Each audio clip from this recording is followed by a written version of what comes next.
Hey agents, Justin Udy here. Folks, guess what? We are seeing so many changes in the market, but we have found there has been a massive pricing issue and we've seen days on market considerably go higher. Folks, did you know in the Wasatch Front that right now it's an average 69 days on market for a home listing?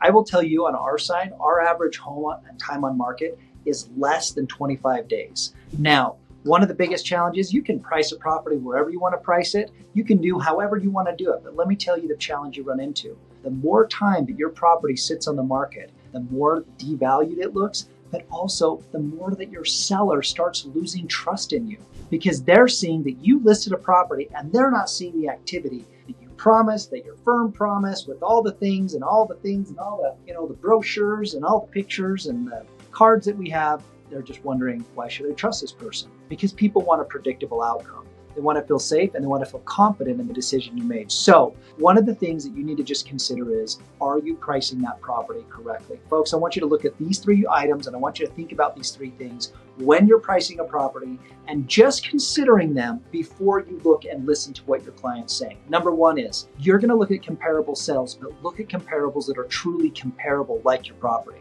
For example, sometimes we have different properties that are ramblers versus two-story. Do make sure you're evaluating it for like.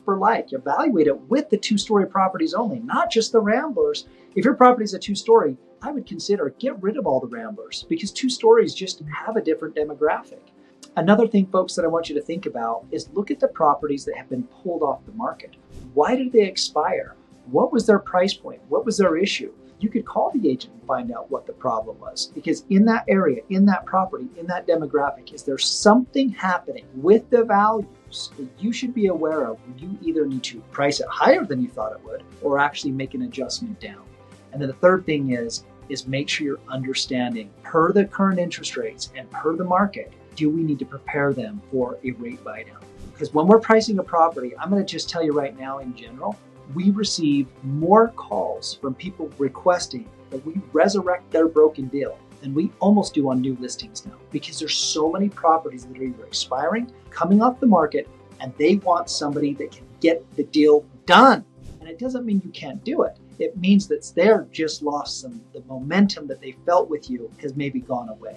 So in pricing it correctly, as you do more research, you check into the things that have gone off the market and the existing properties, considering the current market conditions and any adjustments, and making sure that you're being compelling and aggressive to assist them in their needs to help them move forward. Not only are you going to see less days on market, but you're also going to see sellers that refer you more people. And you're also going to find that the neighboring properties that have been watching that property, you're going to see, man, that thing sure sold quick. So when you're remarketing them or touching them or knocking their door, they're going to remember that was the one that sold quickly. What did you do different? Folks, I'm wishing you the best of luck. If for some reason you are looking for personal help, personal coaching, personal assistance in your business, in your brand, obviously please reach out.